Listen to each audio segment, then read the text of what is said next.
C'est la compile de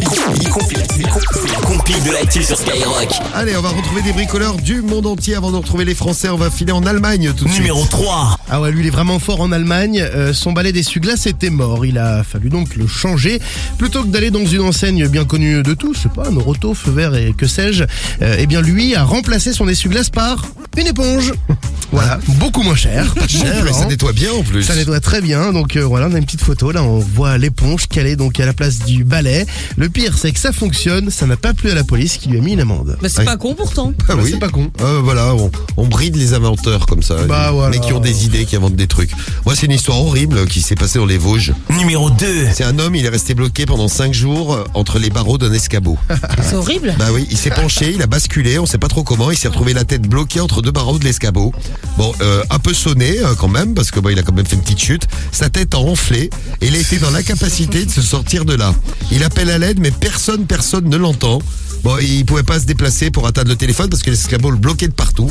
Bah oui, C'est con, imaginez, 5 jours. tu peux pas avancer.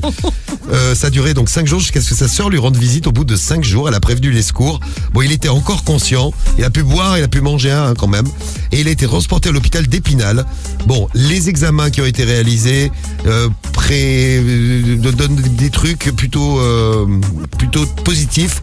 Tout va bien pour le monsieur, mais il aurait pu, t'imagines si personne lui rend visite? Non mais tant mieux, ouais, je savais pas s'il fallait rire ou pleurer sur cette histoire. Hein. Ben non, mais je vous ai dit une histoire horrible. C'est- Faites attention à mes bricoleurs. Moi j'ai un ami personnel qui s'est guillotiné la cheville. Et ben j'ai trouvé encore pire ce matin dans les Vosges. Il en a marre. Il est là mon ami personnel. Ah, il en a marre d'être censé s'attaquer en mon absence. Heureusement, j'ai toujours une oreille qui traîne. Ouais, ça c'est Vous êtes- clair, ouais. Je vous le dis, vous êtes sur écoute. Oui, je vois, ouais. C'est bien d'avoir un micro branché à la maison, hein. Ouais. Eh oui. Ça j'entends et je réponds à la... Ah voilà. Merci.